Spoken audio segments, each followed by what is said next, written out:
चलो अभी हम लोग स्टार्ट करते हैं। सप्लाई अंडर जीएसटी चैप्टर हम लोग एक्चुअल में अभी स्टार्ट कर रहे हैं। अब तक हम लोगों ने एक्ट, सर्कुलर, नोटिफिकेशन ओके और रूल्स के बारे में थोड़ा थोड़ा समझा।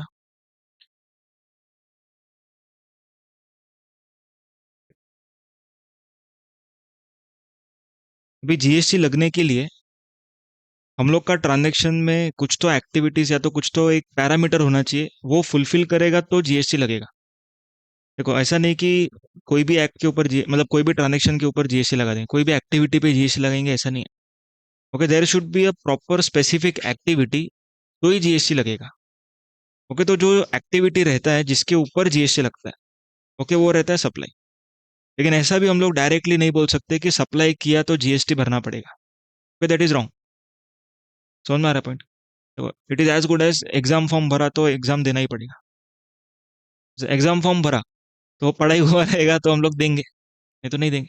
तो वैसे ही हम लोग का ट्रांजेक्शन अगर सप्लाई हुआ, ओके, और कुछ पैरामीटर्स फुलफिल हुआ, तो ही हम लोग उसको सप्लाई मानेंगे और फिर हम लोग जीएसटी भरेंगे। ओके, तो सप्लाई होने के लिए कुछ पैरामीटर से वो फुलफिल करना पड़ेगा अपने को। तो supply is a base of taxability. Okay, supply क्या है? एक बेस है ऑफ टैक्सेबिलिटी। एग्जाम्पल, मान के चलो कि मैं गुड्स बेच रहा हूँ।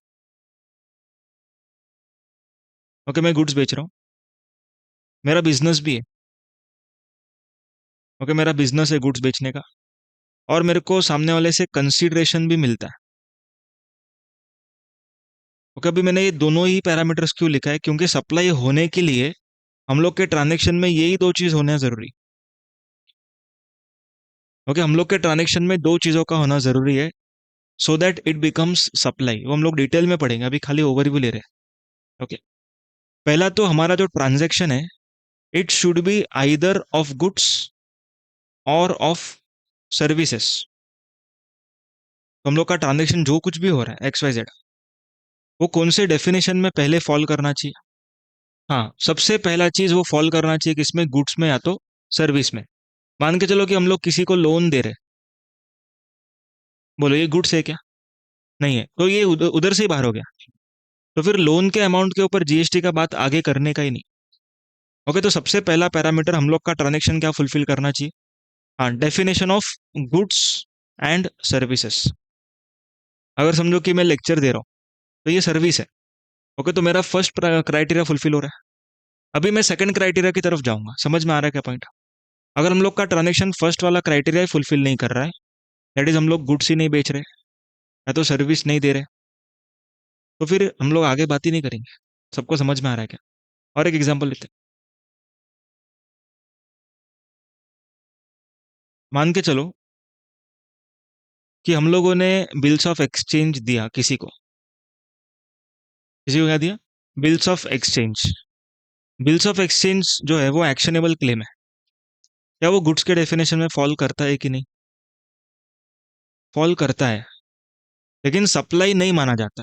वो समझ में आ रहा है पॉइंट? गुड्स के डेफिनेशन में फॉल करता है मतलब कि इधर सक्सेस हो गया हो, तो हम लोग को और आगे चेक करना। अभी बिल्स ऑफ एक्सचेंज हम लोग दे रहे हैं, बराबर है, तो हम लोग का बिजनेस का ही पार्ट है और bills of exchange as good as consideration, तो ये भी क्राइटेरिया फुलफिल कर रहा है। तो क्या जीएसटी भर देंगे क्या? नहीं भरेंगे। मतलब इसके आगे भी कुछ है। सबको समझ में आ रहा है क्या? मतलब ये क्राइटेरिया जो है ना, ये बहुत बड़ा बड़ा क्राइटेरिया है। हम लोग एक ओवरव्यू लेंगे और उसके बाद हम लोग इन डेप्थ जाएंगे। ओके, पहले एक बेसिक हम लोग क्रिएट कर रहे हैं ओवरव्यू। तो हम लोग का ट्रांजेक्शन में क्या होना चाहिए सबसे पहला बताओ? हाँ, गुड्स होना चाहिए या तो सर्विस होना चाहिए। ओके, और ये जो भी गुड्स और सर्विस हम लोग बेच रहे हैं या दे रहे हैं, okay, it should be for our business, not सामने वाला। सामने वाले का बिजनेस है कि नहीं, इसका हम लोग को कोई लेना देना नहीं है। एग्जाम्पल नवनीत। ओके, उन लोगों ने अपने को बुक बेचा, क्या हम लोग का बिजनेस है? नहीं। तो इधर बिजनेस फुलफिल हुआ कि नहीं हुआ? हुआ, क्योंकि हम लोग का बिजनेस नहीं देख रहे हम लोग नवनीत का बिजनेस देख रहे हैं। ओके, तो बिजनेस है या नहीं, it is to be checked from which perspective? Suppliers perspective. सबको समझ में आ रहा है क्या पॉइंट? ओके, तो गुड्स और सर्विस का डेफिनेशन फुलफिल करने के बाद दो कंडीशन चेक करने का है। ओके, ये दो कंडीशन हम लोग किस चीज के लिए चेक कर रहे हैं? वेरी गुड, सप्लाई होने के लिए चेक कर रहे हैं। हम लोगों ने अब तक सप्लाई स्टार्ट नहीं किया। ओके, सप्लाई होने के लिए हम लोग को क्या दो चीज देखना पड़ेगा? हाँ, बिजनेस है कि नहीं, किसका? सप्लायर का। ओके, और सेकंड पॉइंट देखना पड़ेगा, बोलते हैं कंसीडरेशन। क्या देखना पड़ेगा बोलते?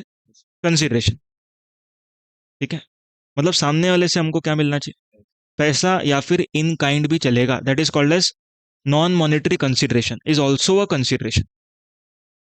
सबको समझ में आ रहा है क्या? मतलब फ्री में नहीं होना चाहिए, फ्री में नहीं होना चाहिए। सबको समझ में आ रहा है? क्लियर है पॉइंट? अब अगर ऐसा बोला गवर्नमेंट ने कि फ्री में नहीं होना चाहिए, तो मैं क्या करूंगा?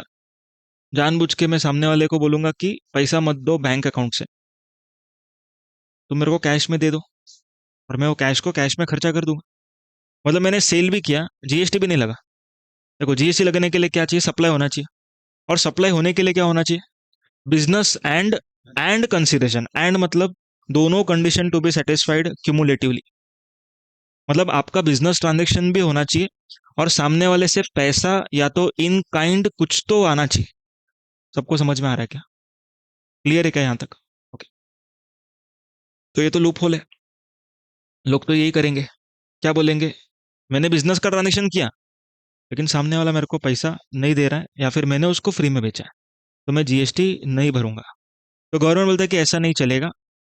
जिधर भी आप बोलेंगे कि there is no consideration, okay, wherever supplier claims that there is no consideration, तो डायरेक्टली सप्लाई नहीं है ऐसा नहीं बोलेंगे, नो कंसिडरेशन होगा, तो we have to check one schedule. Okay, that is called as schedule one. Okay, schedule one के अंदर चार ट्रांजेक्शन है। ओके, चार ट्रांजेक्शन। अगर हम लोग ये चार ट्रांजेक्शन करते हुए पाए गए, तो बिना कंसिडरेशन के भी गवर्नमेंट अपने ट्रांजेक्शन को क्या बोलेगा? सप्लाई बोलेगा। सबको समझ में आ रहा है कंसेप्ट क्या बोल रहा हूँ? आपस से सुनना, मैं रिपीट कर। पहला हमारा एक्टिविटी क्या होना चाहिए स्टार्टिंग से? हाँ, गुड्स या तो सर्विस में से कुछ एक होना चाहिए, कुछ तो होना चाहिए। बराबर है? ये हो गया, चलो मान लो या कि गुड्स है, लैपटॉप बेच रहा हूँ एग्जाम्पल। अभी क्या देखने का, लैपटॉप बेचना मेरा बिजनेस का काम है या फिर मेरा पर्सनल काम है?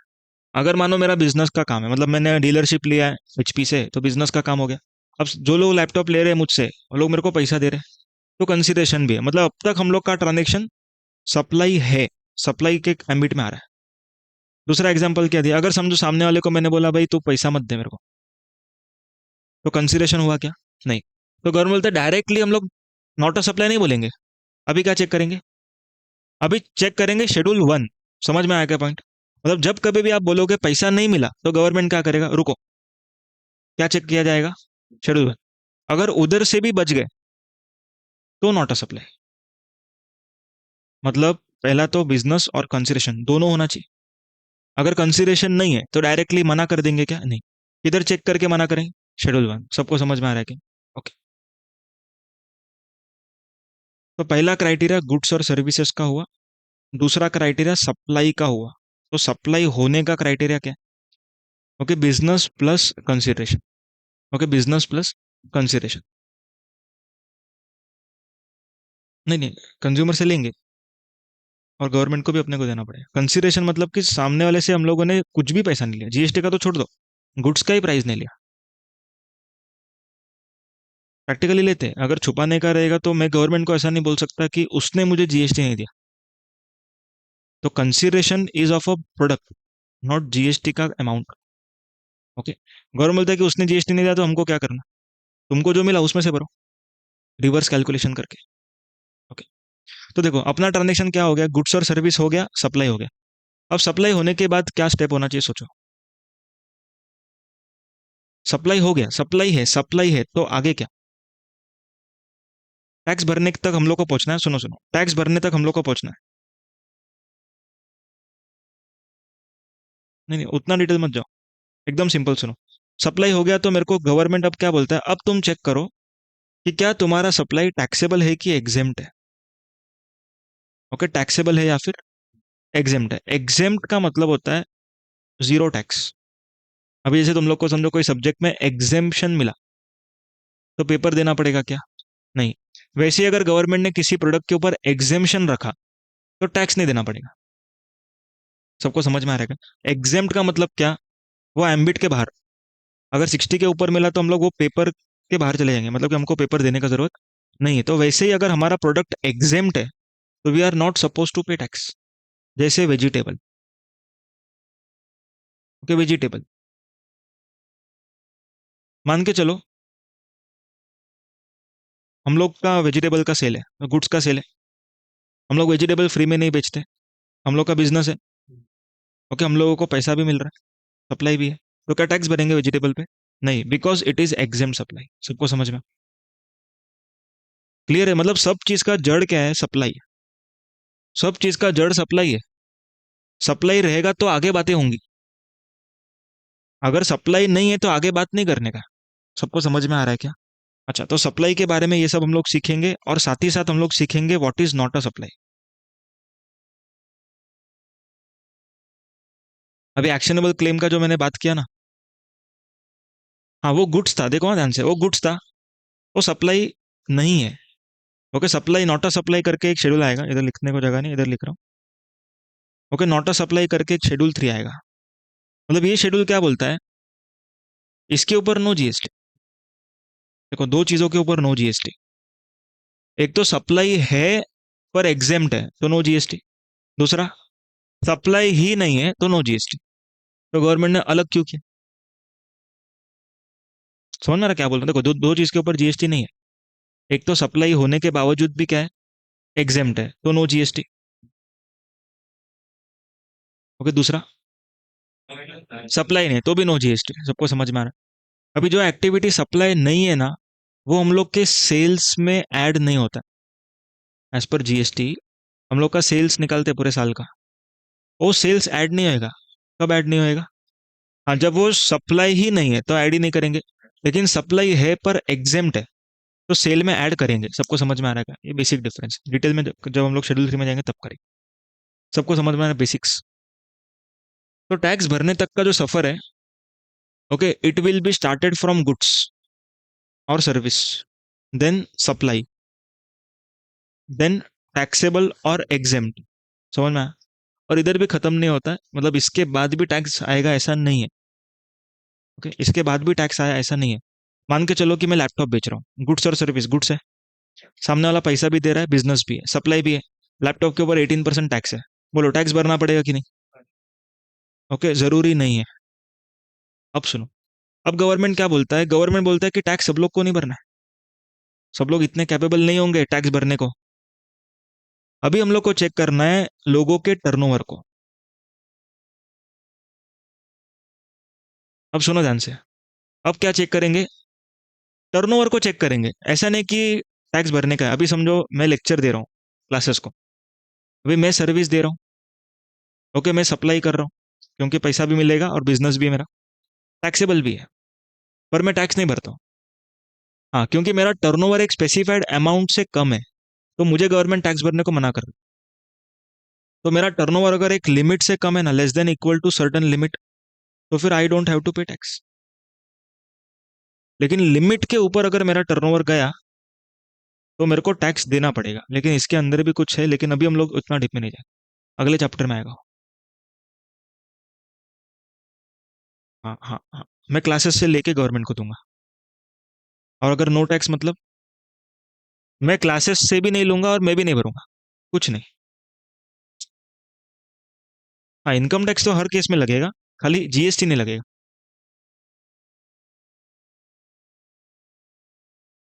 नहीं नहीं, टर्नओवर का स्लैब जीएसटी का अलग है। इनकम टैक्स में इनकम का स्लैब है, इनकम का, प्रॉफिट्स का। और यहाँ पर टर्नओवर का मतलब सेल्स का। दोनों में डिफरेंस। ओके, इधर 2.5 लाख रुपया नहीं है, इधर 20 लाख रुपया।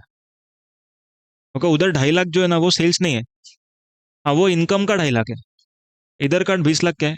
सेल्स का 20 लाख है। सबको समझ में? मैं अभी लेक्चर दे रहा हूँ, मेरे को समझो 1 लाख रुपया मिला, मैं 1 लाख ही लूंगा, 1,18,000 नहीं लूंगा। अगर मेरा टर्नओवर 20 लाख के ऊपर होता तो मैं सामने क्लासेस से कितना रुपया लेता? 1 लाख प्लस 18,000। अभी मेरा टर्नओवर कम होने की वजह से मैं क्लासेस से टैक्स नहीं कलेक्ट करूंगा। सबको समझ में आ रहा है? तो इसको, हाँ, हाँ, नहीं, बिल प्रोवाइड करो। और बिल प्रोवाइड किया तो अभी नॉर्मल एक्सेल में बना के दे दिया, ऐसा जीएसटी वाला प्रॉपर पक्का बिल नहीं दूंगा मैं। ओके, तो देखो आप, हाँ, एग्जाम्पल पूरा शेड्यूल आएगा। हाँ, पूरा शेड्यूल करेंगे हम लोग उसका। एक एग्जांपल दिया था bills of exchange. Bills of goods है। हाँ, consideration, BOE is a consideration. पर जिसने बीओई दिया उसने गुड्स दिया। Okay, but it is not a supply. तो जिसने बीओई दिया उसको टैक्स नहीं भरना है। अगर समझो मैं गुड्स बेचा आपको, आपने बिल्स ऑफ एक्सचेंज दिया, मतलब आपने मेरे को गुड्स दिया। हाँ, बीओ is actionable claim and actionable claim is goods. तो आपने मेरे को गुड्स बेचा। हाँ, पर गवर्नमेंट क्या बोलता है, आपने मेरे को बिल्स ऑफ एक्सचेंज दिया तो आपको नॉर्मली जीएसटी भरना चाहिए। But BOE is coming in schedule 3 as a not a supply. तो no GST on BOE received. Clear? वो भी उसमें है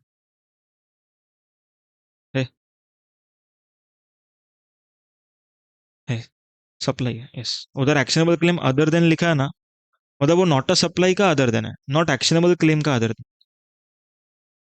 ओके, हम लोगों ने लॉटरी बेटिंग गैम्बलिंग जो लिखा है ना, वो शेड्यूल 3 का अदर देन है, मतलब कि नॉट अ सप्लाई में other than actionable, other than lottery betting है, मतलब वो सप्लाई है। समझ में आ रहा है पॉइंट? हाँ, एक्सेप्शन का एक्सेप्शंस। देखो हम लोगों ने क्या अभी अभी पढ़ा उसका समरी यहाँ पर। हम लोग का ट्रांजेक्शन गुड्स या सर्विस में से कुछ एक होना चाहिए। ओके, अगर गुड्स और सर्विस नहीं है तो नो जीएसटी। तो हम लोग को कुछ भी बात नहीं करना है जीएसटी का। जैसे money and security, goods and service अगर है तो वेरी गुड। तो हम लोग को देखना है कि सप्लाई है कि नहीं, और सप्लाई है कि नहीं देखने के लिए, हाँ, हम लोग को देखना है बिजनेस प्लस कंसिडरेशन। अगर ये दोनों फुलफिल हो गया, ध्यान से सुनना। हाँ, तो टैक्सेबल है कि एग्जेम्प्ट? टैक्सेबल रहेगा तो नहीं, तो टर्नओवर देखेंगे। टर्नओवर ज्यादा रहेगा तो जीएसटी भरो, टर्नओवर कम रहेगा तो जीएसटी मत भरो। देखो टर्नओवर का अमाउंट 20 लाख है लेकिन 10 लाख भी है, 20-40 लाख भी है, ऐसा अलग अलग है। तो अभी हम लोग खाली टर्नओवर टर्नओवर बोलेंगे, एग्जैक्ट अमाउंट्स के ऊपर बात नहीं करेंगे। ओके, उसके बाद एग्जेम्प्ट रहा तो भरने का ही नहीं कुछ भी। एग्जेम्प्ट रहेगा तो कुछ भी नहीं भरने का। ओके, यहाँ तक समझ में आता है?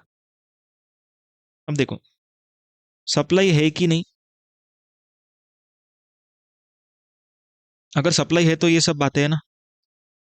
अगर नॉट अ सप्लाई है तो नहीं भरने का। सबको समझ में आ रहा है?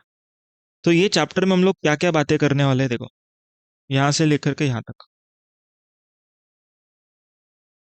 मतलब क्या क्या बात करने वाले, गुड्स और सर्विस है कि नहीं, जो कि मैंने पिछली बार ही सिखा दिया। इस बार हम लोग सप्लाई के ऊपर डिटेल में जाएंगे, नॉट अ सप्लाई के ऊपर डिटेल में जाएंगे। उसके बाद ये जो दूसरा पार्ट लिखा हुआ है ना, टैक्सेबल एग्जेम्प्ट वगैरह का, ये एक चैप्टर आएगा एग्जेम्पशंस करके। ओके, एग्जेम्पशंस करके एक चैप्टर आएगा। ओके, वो बड़ा चैप्टर।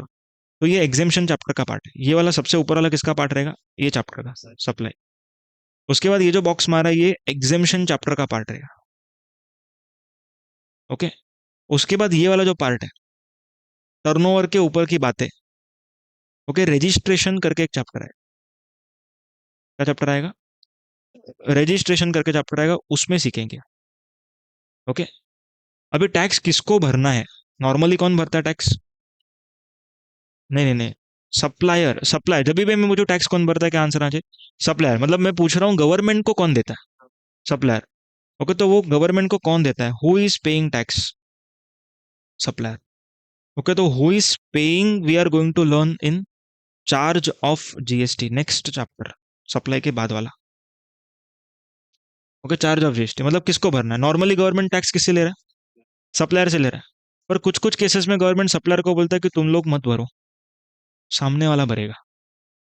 ओके, वो हम लोग सीखेंगे एट अप्रोप्रिएट टाइम। तो ये चार्ज ऑफ जीएसटी में सीखेंगे। तो ये 4 चैप्टर मैंने थोड़ा सा ऊपर ऊपर से बताया। ओके, इसमें हम लोग सीखेंगे कि टैक्स कौन सी चीजों पर नहीं भरने का है, जो चीज हम लोग नहीं सीखेंगे उस पर भरने का।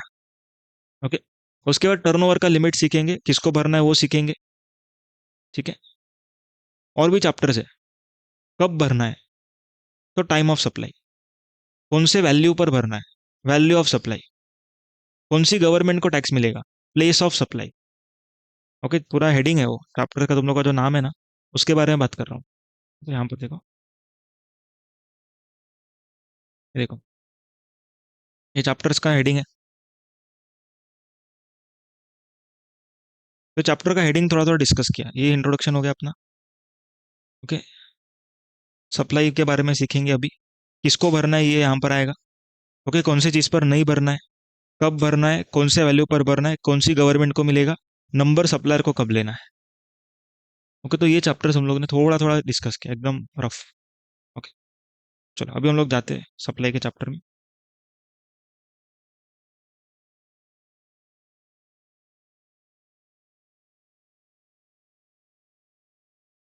सेक्शन नंबर 7 हम लोग स्टार्ट करने जा रहे हैं।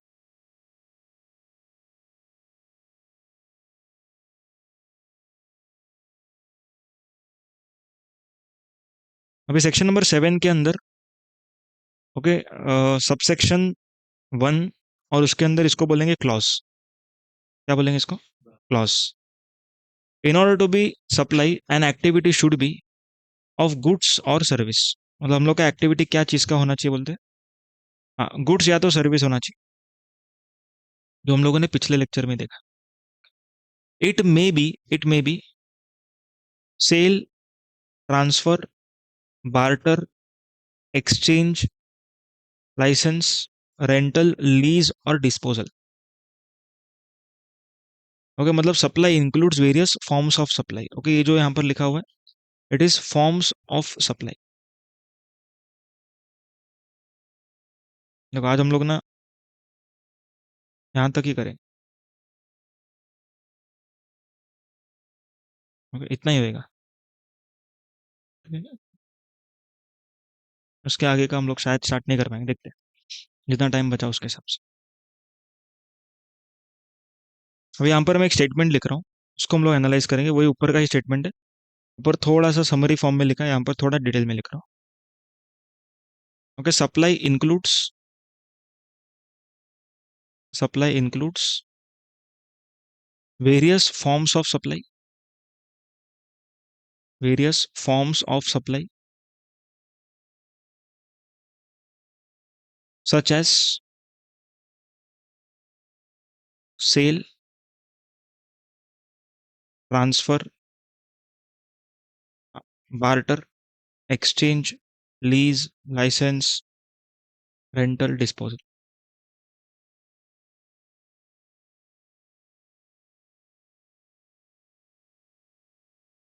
डिस्पोजल। ओके, आगे बोल रहे व्हेन मेड, व्हेन मेड और agreed to be made, when made or agreed to be made, okay, for consideration and in course or furtherance of business।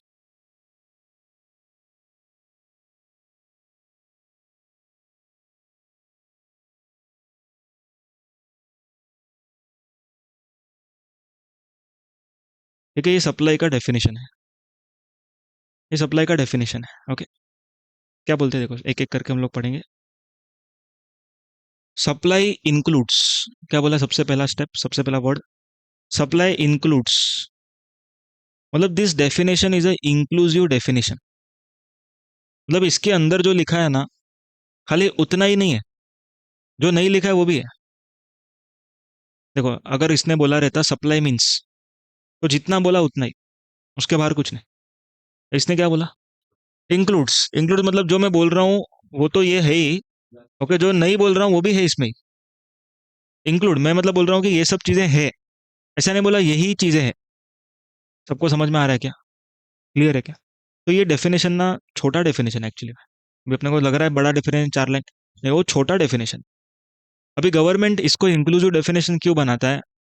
क्योंकि अगर गवर्नमेंट से जरा भी गलती हुआ सप्लाई मीन्स करके बोलने में, ओके, तो लोग पकड़ के बैठ जाएंगे कि यही सप्लाई है। तो लोग क्या करेंगे, इसके बाहर चले जाएंगे, कोशिश करेंगे। अभी गवर्नमेंट ने बोला कि ये भी सप्लाई है, मतलब तुम अगर बाहर जाओगे तो भी तुमको लेके आएंगे। सबको समझ में आ रहा है क्या? ओके, तो this definition is a inclusive definition. Inclusive, तो इधर जो बोला जा रहा है ये डेफिनेशन इधर तक ही रेस्ट्रिक्टेड नहीं रहेगा। ओके, इसके आगे भी कवर हो जाएगा। समझ में आ रहा है? Okay, various forms of supply, मतलब सप्लाई होने के लिए यहाँ पर बोलते हैं कि फॉर्म ऑफ सप्लाई, सप्लाई कैसे दिखेगा वो बोल रहे हैं आप। ओके, सप्लाई कैसे दिखेगा, मतलब हम लोग क्या कर रहे हैं तो सप्लाई दिखेगा। भाई जैसे मैं लेक्चर ले रहा हूँ, ओके लेक्चर ले रहा हूं, तो ये सप्लाई है। ओके, क्योंकि गुड्स और सर्विस होना चाहिए बोला था ना, तो सर्विस तो है। लैपटॉप बेच रहे हैं, गुड्स बेच रहे हैं, तो ये भी है सप्लाई। समझ में आ रहा है? तो सप्लाई होने के लिए हम लोग का एक्टिविटी क्या होना चाहिए था? गुड्स और सर्विस में से कुछ होना चाहिए था। और वो गुड्स और सर्विस का क्या होना चाहिए आगे लिखा है। ओके, वो गुड्स और सर्विस का क्या होना चाहिए बोलते हैं? Such as. सच एज मतलब, हाँ, जैसे कि मतलब कि ये एग्जाम्पल दे रहा है। क्या दे रहा है? एग्जाम्पल दे रहा है, मतलब कि पहले ही ये कम बात कर रहा था, उसमें भी ये क्या दे रहा है? एग्जाम्पल दे रहा है। देखो, अभी उधर लिखा है सेल। सेल को ये लोगों ने अभी अभी सप्लाई नहीं बोला, ध्यान से सुनना। अभी मैं घर का कपड़ा सेल कर रहा हूँ, ओके, वो बर्तन वाली आएगी तो मैं उसको दिया, बोला कि ये लो भांडी दो, ओके। तो घर का जुना पुराना कपड़ा मैंने निकाला, तो मैंने सेल किया। Whether that sale is supply? नहीं, that sale is form of supply. सुना ध्यान से।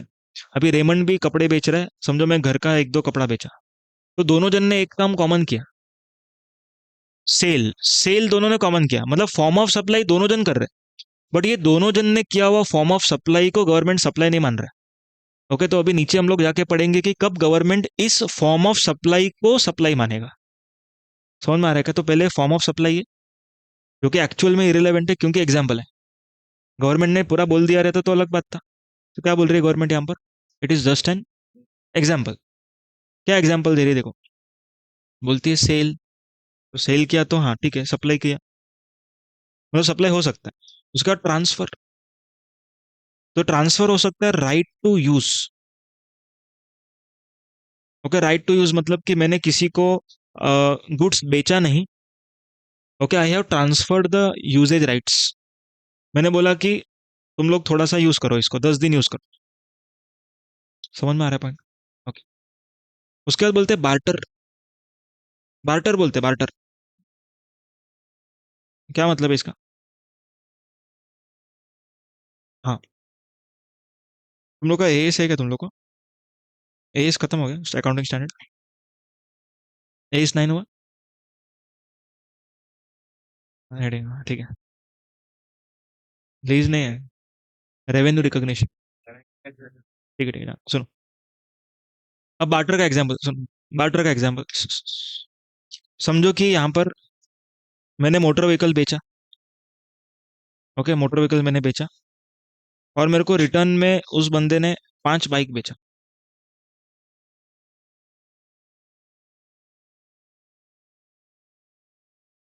समझो एग्जाम्पल को। यहाँ पर मैंने क्या किया, मोटर व्हीकल बेचा, और उस बंदे ने मेरे को 5 बाइक बेचा। तो मोटर व्हीकल का सप्लाई हो रहा है, मतलब कि ये सेल हो सकता है, सप्लाई। और रिटर्न में मेरे को क्या आया? 5 बाइक आया। तो गवर्नमेंट क्या बोलता है, ये 5 बाइक ये पर्सन के लिए कंसिडरेशन है। देखो, मैंने मोटर व्हीकल सेल किया, उसका कंसिडरेशन मिल रहा है मेरे को, क्या मिल रहा है? 5 बाइक। लेकिन ये 5 bike at the same time will be considered as supply by this person. समझ में आ रहा है क्या पॉइंट क्या बोल रहा हूँ? देखो, मैंने कार बेचा, मेरे को सामने वाले से क्या आ रहा है? हाँ, नॉन मॉनिटरी कंसिडरेशन है, क्या 5 बाइक आ रहा है। अब मेरे को लग रहा है कि कंसिडरेशन आ रहा है, ठीक है, बराबर है। लेकिन सामने वाला जो पर्सन है ना, हाँ, उसके लिए क्या माना जाएगा? हाँ, 5 बाइक का सेल हुआ ऐसा माना जाए, सप्लाई होगा। समझ में आ रहा है पॉइंट? तो बार्टर को भी क्या मान रहे हैं लोग? सप्लाई। उसके बाद एक्सचेंज। एक्सचेंज मतलब, ये एक्सचेंज नहीं है, मतलब एक तरीके से है, लेकिन एग्जैक्टली इसको एक्सचेंज नहीं बोलेंगे हम लोग। हाँ, ओके, अगर हम लोग को नया फोन चाहिए, ओके, तो जूना फोन देके हम लोगों ने नया फोन लिया। समझ में आ रहा है पॉइंट? तो इसको हम लोग क्या बोलेंगे? एक्सचेंज। अभी बार्टर में सेम वैल्यू का चीज मिलता है, एक्सचेंज में हम लोग को एक्स्ट्रा ऊपर से कुछ देना पड़ता है। डिफरेंस समझ में आ रहा है क्या? बार्टर में एग्जैक्टली सेम वैल्यू का चीज मिलता है, एक्सचेंज में हम लोग को थोड़ा सा एक्स्ट्रा कुछ अमाउंट देना पड़ेगा। Getting the point? ओके। उसके बाद लाइसेंस। अभी लाइसेंस का मतलब ड्राइविंग लाइसेंस नहीं, लाइसेंस टू सेल हो सकता है, टैली बिजनेस करने का लाइसेंस, टैली यूज करने का लाइसेंस। हाँ, टैली का लाइसेंस रहता। हाँ। हाँ, टैली का लाइसेंस रहता। Okay. To use an asset. उसके बाद रेंटल। रेंटल। हाँ। ओके, रेंटल मतलब कि हम लोगों ने प्रॉपर्टी भाड़े पर दिया, या फिर हम लोगों ने कोई असेट को भाड़े पर दिया। तो भाड़े पर देना भी it is a form of supply, form of supply, it will become supply, बनेगा ये सप्लाई। लेकिन अभी के लिए हम लोग क्या पढ़ रहे हैं? फॉर्म ऑफ सप्लाई पढ़ रहे हैं, ठीक है। उसके बाद lease. What is the difference between rental and lease? हाँ, लीज ज्यादा पीरियड के लिए रहता है, बराबर है। और लीज में थोड़ा सा हमारे पास राइट ज्यादा रहता है। रेंट पे अगर हम लोग रह रहे हैं तो फिर हम लोग को ओनर को पूछ के सब करने का। ओके, लेकिन अगर हम लोग लीज पे रह रहे हैं तो फिर हमारे हमारे पास कुछ राइट्स है। हम लोग थोड़ा कलर विलर चेंज कर सकते हैं, या तो अपने हिसाब से थोड़ा मॉडिफाई कर सकते हैं। ऐसा नहीं कि पिलर हटा के दूसरा ही लगा दें, ऐसा भी नहीं। बट थोड़ा सा राइट रहता है अपने पास। ओके। डिस्पोजल। देखो, इधर ना सेल लिखा था, इधर डिस्पोजल भी लिखा है, दोनों में एक्टिविटी तो वही हो रहा है। देखो, सेल में नया गुड सेल हो रहा होगा, डिस्पोजल में स्क्रैप वाला चीज, मतलब जो यूज किया हुआ चीज है वो बिक रहा होगा। समझ में आया? तो गवर्नमेंट ने ये सब एग्जाम्पल दिया है। अभी एग्जाम्पल में अगर मेरा ट्रांजेक्शन फिट नहीं हो रहा है तो भी फॉर्म ऑफ सप्लाई है। ऐसा कौन सा ट्रांजेक्शन होगा जो एग्जाम्पल में फिट नहीं होगा? ओके, एक एग्जाम्पल देता हूँ। समझो कि मेरे को क्लासेस ने पैसा दिया, बोला कि दूसरे कोई क्लास में नहीं सिखाना। तो नॉन कम्पीट फीस बोलते हैं ना अपन, तो वो मेरे को मिल रहा है। तो वो फीस मेरे को जो मिल रहा है ना, it is for agreeing to refrain from doing act. Okay, refrain from doing मतलब कुछ नहीं करने का मेरे को पैसा मिला। अभी इधर लिखा है क्या किधर? नहीं लिखा। बट फिर भी वो सप्लाई है, बिकॉज इधर बोला गया इंक्लूड्स। समझ में आया क्या पॉइंट? मेरे को देखो यहाँ पर लिखा हुआ है क्या, नहीं लिखा है कि अगर आप लोगों को पैसा मिलता है कुछ नहीं करने का तो सप्लाई है कि नहीं, ऐसा बोला नहीं है। बट बोलने का जरूरत है क्या? नहीं, क्यों नहीं? इंक्लूसिव डेफिनेशन है वो। तो जो नई बात कर रहा है वो भी है। समझ में आया क्या? सबको क्लियर हो रहा है पॉइंट? ओके, अभी सुनो। अभी आगे बोलते हैं, यहाँ से जो डेफिनेशन स्टार्ट हो रहा है ना, इधर से। ओके, ये पार्ट बताएगा कि सप्लाई होगा कि नहीं होगा, यहाँ से लेके यहाँ तक। ओके, जो डेफिनेशन है यहाँ से यहाँ तक का जो पार्ट है वो क्या बताएगा? हाँ, सप्लाई होगा कि नहीं होगा, यहाँ तक जो बताया ना, वो बोला कि सप्लाई होगा तो कैसे दिखेगा। समझ में आ रहा है पॉइंट? सप्लाई होगा तो दिखेगा कैसे? अभी ये दिख रहा है वो सप्लाई है ही, ऐसा मत बोलो। क्या फुलफिल करेगा तो सप्लाई बोलेंगे? जो नीचे का दो लाइन है वो। समझ में अभी अभी हम लोगों ने सीखा भी कंसिडरेशन एंड बिजनेस, बस उसी को थोड़ा सा और अच्छे से समझें। क्या बोलते थे? व्हेन मेड और अग्रीड टू बी मेड। क्या बोल रहे हैं यहाँ पर? व्हेन मेड और अग्रीड टू बी मेड। ऐसा नहीं बोला व्हेन मेड। आगे आगे और वर्ड यूज किया, क्या बोलते? Agreed to be made. Credit sales. Okay, देखो हम लोग एक एग्जांपल लेते हैं इसको समझने के लिए। सुनो सुनो। बिल ऑफ एक्सचेंज भी है, बराबर है। यहाँ पर देखो, मेड और अग्रीड टू बी मेड, दो चीज हम लोग पढ़ रहे हैं इसको। क्यों ऐसा गवर्नमेंट ने लिखा है वो समझ रहे हैं हम लोग, ठीक है? सुनो। समझो ए करके पर्सन है, उसने बी को 10,000 का सामान बेचा और 1800 का जीएसटी चार्ज किया, 11,800।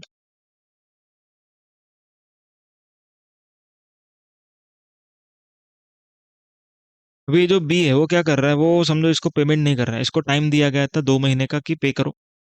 ओके, लेकिन ये बंदा 2 महीने तक भी इसको पे नहीं कर रहा है। ओके, तो लास्ट में इसने क्या किया, इसको बैड डेट्स बोल दिया। ओके, बैड डेट्स हो गया ये। तो कोई भी कंसिडरेशन नहीं मिला, नो कंसिडरेशन, नो कंसिडरेशन। दूसरा, ओके, ए ने बी को सेल किया, 10,000 का सामान सेल किया, लेकिन ए ने बी को सेल करने के टाइम बोल दिया था हमको कुछ भी पैसा नहीं चाहिए आपसे, जीरो, हमको कुछ भी पैसा नहीं चाहिए। आपको समझ में आ रहा है? हाँ, फ्री में दिया। ओके, अब देखो, कभी गवर्नमेंट क्या बोलता है, ये जो ट्रांजेक्शन है ना, फर्स्ट वाला, ओके, इट वाज मेड और agreed to be made for consideration, बाद में पैसा नहीं मिला वो अलग बात है।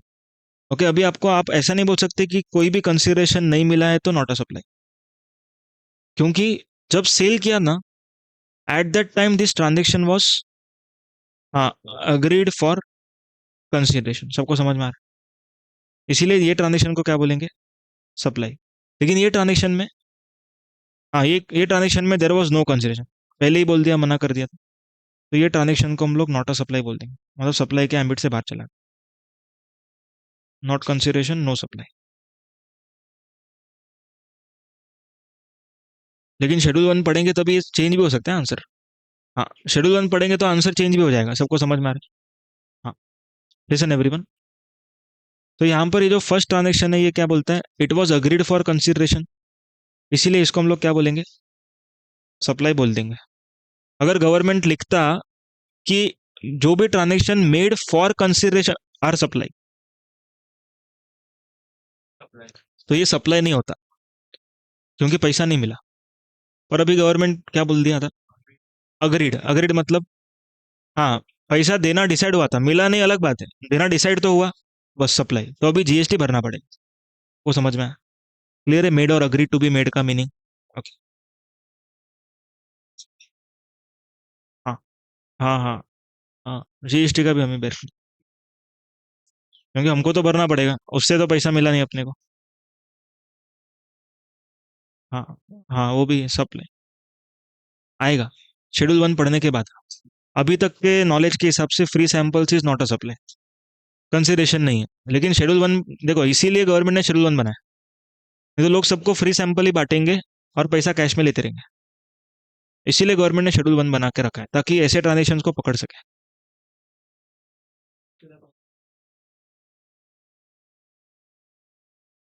उसके लिए अलग से भी सेक्शन है, वो भी सेक्शन हम लोग पढ़ेंगे।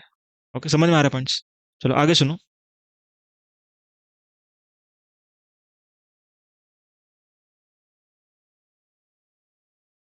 सुनो, मेड और agree to be made clear हो गया सब लोगों को? ओके। ओके, आगे बोलते हैं फॉर कंसिडरेशन, बात नहीं। ओके, क्या बोल रहे हैं हम पर, for consideration and business purpose, आगे बिजनेस पर्पस का बात है, अभी हम लोग कंसिडरेशन के बारे में समझेंगे।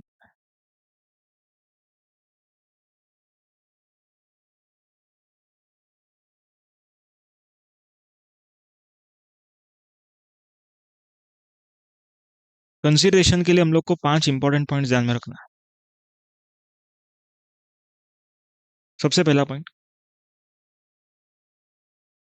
Consideration can be in kind, consideration can be in kind, मतलब नॉन मॉनेटरी कंसिडरेशन अगर मिल रहा है, ओके, तो भी उसको हम लोग क्या मानने वाले, कंसिडरेशन ही मानेंगे उसको। हम लोग ऐसा नहीं बोलेंगे कि पैसा ही मिलना चाहिए, पैसा नहीं मिल रहा तो क्या होगा, ओके, काइंड में मिला तो भी क्या माना जाएगा, कंसिडरेशन माना है। सबको समझ में आ रहा है? ओके। उसके बाद second point, it can be paid by any person, can be paid by any one, मतलब ऐसा नहीं कि जो पर्सन सर्विस ले रहा है उसी को पैसा देना है, ऐसा नहीं है। भाई जैसे तुम लोग लेक्चर ले रहे हो, पर पैसा तुम लोग के पेरेंट्स से आ रहा है, तो तुम लोग के पेरेंट्स जो है वो बेनिफिशियरी, अपना रिसिपिएंट है, और तुम लोग बेनिफिशियरी है। तो कोई भी ट्रांजेक्शन में ना ऐसा हो सकता है कि दो लोग हो, ओके, एक हो सकता है रिसिपिएंट और एक हो सकता है बेनिफिशियरी।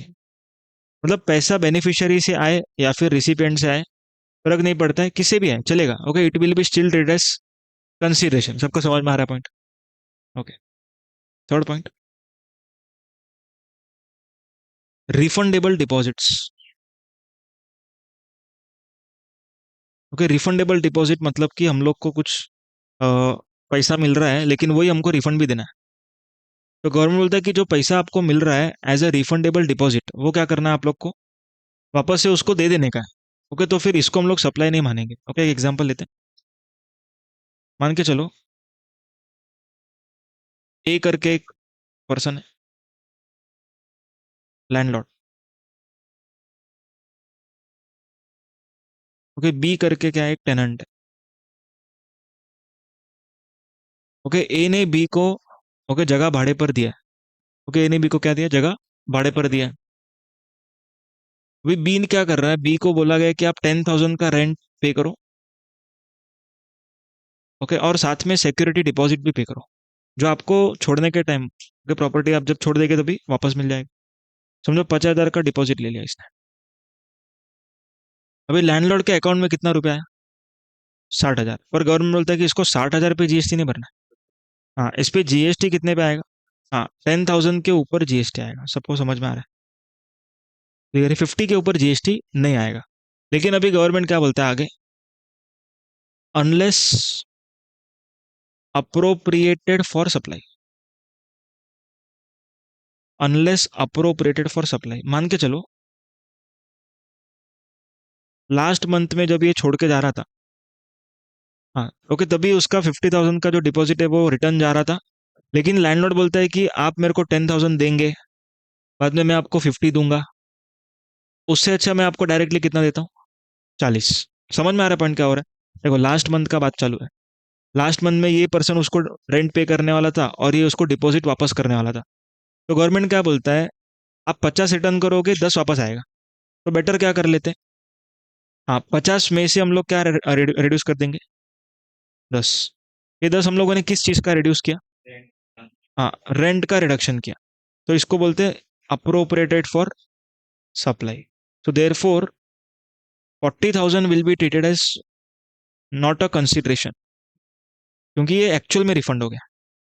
ओके, लेकिन ये जो 10,000 एडजस्टमेंट मारा है ना, इस पे जीएसटी लगेगा। सबको समझ में आ रहा है पॉइंट्स, 40 ही दिया। हाँ,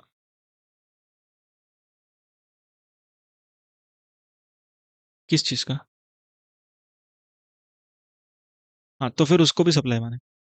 अगर समझो कि वो पी के आया था, सुनो सुनो, वो जो टेनेंट है वो पी के आया था, तो उसने टीवी बीवी फोड़ दिया सब। ओके, तो अभी ये जो पर्सन है लैंडलॉर्ड, वो क्या बोलता है, ये 50,000 मैं रिटर्न नहीं दूंगा, उसमें से 20,000 काट के दूंगा। तो 20,000 रुपये जो कट किया, उसको भी सप्लाई बोलेंगे, क्योंकि ए हैज टॉलरेटेड, ओके, जो भी उसका non performance of duty, non performance मतलब क्या, उसको सही से सब कुछ रखना चाहिए था। ओके, उसने वो चीज़ परफॉर्म नहीं किया। समझ में आ रहा है पॉइंट क्या बोल रहा हूँ, देखो जो भी उस जगह पे वो रहता है उसको ध्यान से रखना, केयर करना, वो उसका काम था। क्या उसने अपना परफॉर्मेंस किया, नहीं किया। ओके,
चलो क्लियर है क्या सब लोगों को?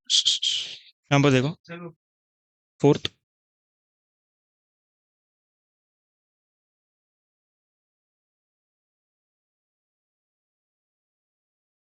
Amount received for forbearance of an act और refrain from doing act.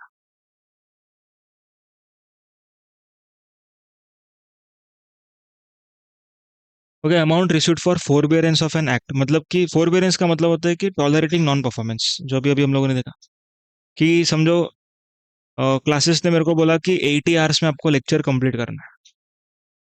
Okay, और अगर समझो बाय चांस मेरे को 85 आवर्स लगा, तो फिर एग्जाम्पल इन लोगों ने बोला 5 घंटे का पेनल्टी पे करो। ओके, ऐसा रहता है ये क्लास में तो नहीं, मतलब नॉर्मली क्लास में है। तो यहाँ पर क्या बोल रहे हैं, 5 घंटे का क्या करने का, पेनल्टी पे करना। भी क्लासेस यहाँ पर है, समझो यहाँ पर मैं, तो पेनल्टी का पेमेंट मैं कर रहा है। देखो नॉर्मली क्लासेस को सर्विस में दे रहा हूँ, बट पेनल्टी के लिए उल्टा होएगा। हाँ, मैंने क्लास को पेमेंट किया, मतलब कि यहाँ पर क्लासेस इज सप्लायर। देखो सुनो ध्यान से, सुनो सुनो, अभी यहाँ पर मैंने क्लासेस को लेक्चर्स दिया। ओके, तो यहाँ पर मैं सप्लायर हुआ सर्विस का, क्लासेस क्या हो गया, रिसिपिएंट हो गया। सबको समझ में? ओके, अभी पेनल्टी मैं पे कर रहा हूँ। ओके, तो यहाँ पर क्लासेस सप्लायर हो जाता है। ओके, और मैं रिसिपिएंट हो जाता हूँ। ऐसा इसीलिए क्योंकि हमेशा ध्यान में रखना है, जिसके जेब से पैसा गया वो रिसिपिएंट। एकदम सिंपल फॉर्मूला, जिसके जेब से पैसा गया वो रिसिपिएंट। अभी लेक्चर का पेमेंट आप लोगों ने किया, तो यू आर रिसिपिएंट। ओके, मेरे को लेक्चर का पेमेंट क्लास कर रहा है, तो क्लास रिसिपिएंट। लेकिन पेनल्टी का पेमेंट मैं क्लास को कर रहा हूँ, तो मैं रिसिपिएंट। समझ में आ रहा है पॉइंट? तो इन शॉर्ट, जो पर्सन पे करता है वो क्या माना जाएगा, रिसिपिएंट। तो इधर क्लास क्या सप्लाई कर रहा होगा मेरे को, हाँ, टॉलरेटिंग माई नॉन परफॉर्मेंस। देखो मैंने क्या बोला था कि 80 में खत्म करूंगा, लेकिन मैं 80 में परफॉर्म नहीं कर पाया, तो ऊपर के 5 घंटे का क्लासेस मुझसे पैसा ले रहा है, क्योंकि क्लास ने मेरे को टॉलरेट किया और 5 घंटा। समझ में आएगा पॉइंट? ओके, तो टॉलरेटिंग नॉन परफॉर्मेंस, समझ में आ रहा है सब लोग को? सबको क्लियर है? उसके बाद बोलते हैं और रिफ्रेन फ्रॉम डूइंग एक्ट। ये अभी अभी हम लोगों ने पढ़ा। ओके, नॉन कम्पीट फीस जिसको हम लोग बोलते हैं, मतलब कुछ नहीं करने का पैसा मिलना। ओके, नॉन कम्पीट फीस मतलब क्या, कुछ नहीं करने का पैसा मिलना। क्लियर है पॉइंट? नॉर्मली हम लोग को पेमेंट क्यों मिलता है, हम लोग कुछ एक्टिविटी कर रहे हैं तो हम लोग को पेमेंट मिल रहा है। लेकिन यहाँ पर पेमेंट का मतलब क्या है, हम लोग ने कुछ भी नहीं किया, उल्टा क्लास ने बोला कि ये चीज मत करो, उसका हम पैसा देंगे आपको। तो consideration does not always mean something in return. कुछ भी हम लोग नहीं कर रहे हैं, वो भी करना है। ओके, हम लोग नॉन कम्पीट का एग्रीमेंट फॉलो कर रहे हैं। ओके, नॉन कम्पीट फीस का पैसा मिला, वो भी क्या माना जाएगा, कंसिडरेशन। क्लियर है पॉइंट? Okay, last point.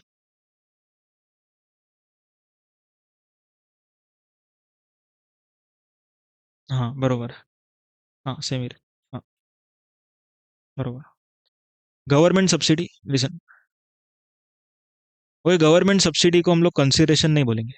किसको, गवर्नमेंट सब्सिडी को। जैसे मान के चलो मैं एक एंटिटी हूँ, गवर्नमेंट ने मुझे सब्सिडी दिया और बोला कि ये कंडीशन फुलफिल करो। तो नॉर्मली कैसे दिख रहा है ये ट्रांजेक्शन? मुझे कंडीशन फुलफिल करने का पैसा मिल रहा है, बट गवर्नमेंट बोलता है कि नहीं, ऐसा नहीं है। अगर हम लोगों से सब्सिडी मिल रहा है तो ऐसा मत सोचना।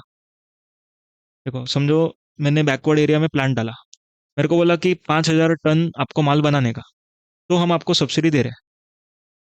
तो मैंने 5,000 टन बनाया, इसीलिए मेरे को सब्सिडी मिला। तो मैं कुछ कर रहा हूँ इसीलिए मेरे को मिल रहा है पैसा। तो नॉर्मली इसको हम लोग कंसिडरेशन के एंगल से देख लेंगे। और गवर्नमेंट ने इधर क्या बोला, government subsidy is not a consideration. Okay, is not a consideration. सबको समझ में?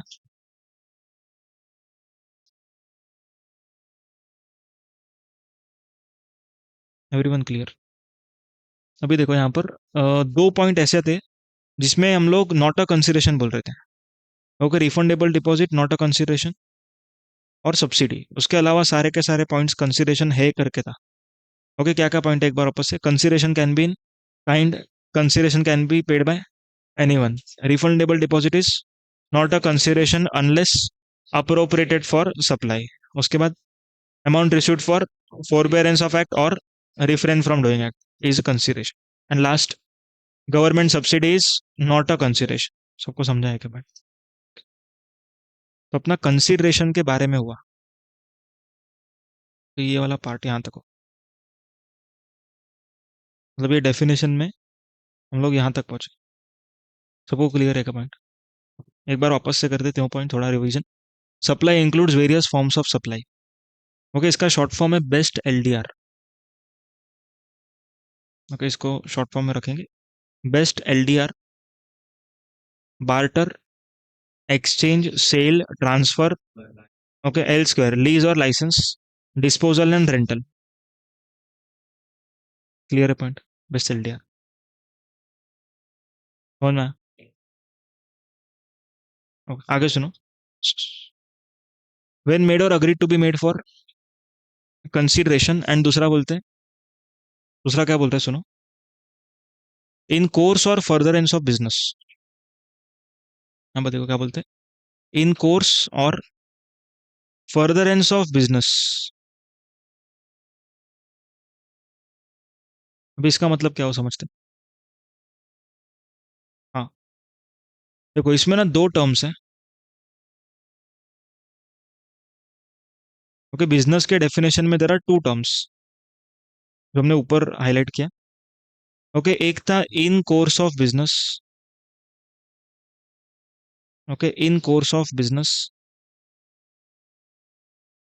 एंड दूसरा है फर्दरेंस ऑफ बिजनेस।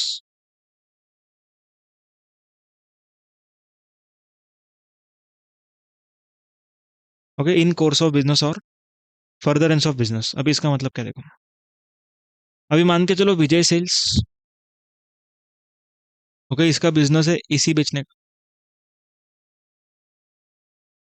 और क्लासेस। ओके, इसका मेन बिजनेस है लेक्चर बेचने का। लेकिन अगर समझो कोई एसी खराब हुआ तो हम लोग एसी भी बेच देंगे सेकेंड हैंड में, वॉट एवर। तो यहाँ पर जो विजय सेल्स एसी बेच रहा है ना, ओके, वो इन लोगों का कोर एक्टिविटी है। समझ में आ रहा है इनका? कोर एक्टिविटी क्या है इनका? Core activity. तो कोर एक्टिविटी को ये लोग बोलते हैं फर्दरेंस ऑफ बिजनेस। फर्दरेंस मतलब कि इसी चीज को फर्दर आगे सेल कर रहा है। इन कोर्स ऑफ बिजनेस मतलब कि नॉर्मल बिजनेस लेक्चर का, ओके, लेक्चर का बिजनेस करते करते, that is in course of main business, आप लोगों ने क्या बेच दिया? एसी बेच दिया। तो ये वाला जो आपका एसी का सेल है, okay, it is in course of business. तो दोनों पे जीएसटी आ जाएगा। ओके, दोनों पे जीएसटी है। गवर्नमेंट ऐसा नहीं बोलता है कि आपका एसी बेचने का बिजनेस होगा तो ही जीएसटी भरो। हाँ, इन कोर्स रहेगा तो भी भरने का है, आपका कोर एक्टिविटी रहेगा तो भी भरना है। उसका रीजन क्या देखो, अभी मान के चलो प्रोजेक्टर का बात करते हैं। ओके, क्लासेस का बिजनेस प्रोजेक्टर बेचने का है क्या? नहीं। पर प्रोजेक्टर खरीदने के टाइम पर, ओके, क्लास ने क्या किया रहेगा, प्रोजेक्टर के सप्लायर को जीएसटी दिया रहेगा,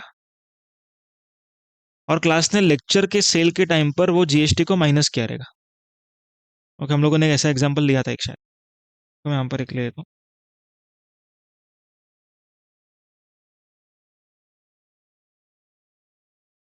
नॉर्मल नहीं आएगा बट वो बिजनेस ही माना जाएगा, इन कोर्स ऑफ बिजनेस। हाँ, सप्लाई ट्रेड करें। यस। देखो। हाँ, हाँ, हाँ, हाँ। समझो क्लास ने प्रोजेक्टर परचेज किया और लैपटॉप परचेज किया। ओके, क्लासेस का बिजनेस इन दोनों से लेक्चर प्रोड्यूस करने का। अभी प्रोजेक्टर पे समझो 15,000 का आईटीसी था, और लैपटॉप पे समझो 7,000 का आईटीसी था, और लेक्चर का सेल्स के ऊपर लायबिलिटी था 30,000। तो क्लास गवर्नमेंट को क्या बोलेगा? हाँ, हम लोग 30,000 का जीएसटी नहीं भरेंगे। हाँ, हम लोग क्या करेंगे, ये 15 और 7, ये दोनों को क्या कर लेंगे? लेस कर लेंगे। तो गवर्नमेंट ने बोला कि 15,000 क्यों लेस करो, प्रोजेक्टर बेचने का बिजनेस थोड़ी आपका। तो हम लोगों ने क्या बोला? प्रोजेक्टर को यूज करके हम लोग बिजनेस कर रहे हैं ना, तो प्रोजेक्टर का आईटीसी दे दो। तो यहाँ पर प्रोजेक्टर का आईटीसी दे दी। पॉइंट समझ में आ रहा है क्या? तो अभी जब प्रोजेक्टर को हम बेचेंगे, तब भी गवर्नमेंट यही बोलेगा कि प्रोजेक्टर बेचने का बिजनेस नहीं है, तो क्या हुआ? देखो, आईटीसी लेने के टाइम पे आपने क्या बोला? हाँ, मैं यूज करूंगा इसको, तो मेरे को आईटीसी दे दो। भी सेल करने के टाइम पर मैं गवर्नमेंट को ऐसा नहीं बोल सकता प्रोजेक्टर बेचने का बिजनेस थोड़ी है। तो खरीदने के टाइम पे भी यही चलाना चाहिए था आपको। वो बिजनेस नहीं तो आईटीसी क्यों लिया? और मैंने तब आईटीसी क्या बोल के लिया? हाँ, मैं बिजनेस के लिए यूज करूंगा। तो सेल करने के टाइम पर भी गवर्नमेंट बोलता है कि ठीक है, आपको हमने आईटीसी दिया, अब सेल करने के टाइम पर क्या करो? जीएसटी भरो। समझ में, एक माइनस करो कितना है? 8,000। तो हम लोगों ने इसका आईटीसी क्लेम कर लिया। अब गवर्नमेंट बोलता है कि आप लोग बेनिफिट ले चुके हो ना, तो बेचने के टाइम आप लोगों को क्या भरना पड़ेगा? जीएसटी भरना पड़ेगा। आप ऐसा नहीं बोल सकते मेरा बिजनेस नहीं, मैं नहीं भरूंगा। सबको समझ में आया क्या पॉइंट? क्लियर है? तो हम लोग का ये 3 लाइन खत्म हुआ।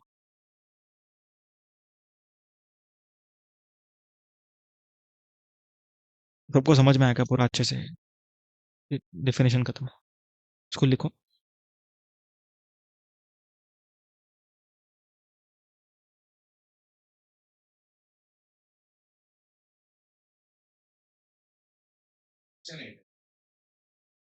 Section section.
कोई सर्कुलर हम लोग बाद में करेंगे, सारे सर्कुलर्स एक साथ करने अपने को, ठीक है?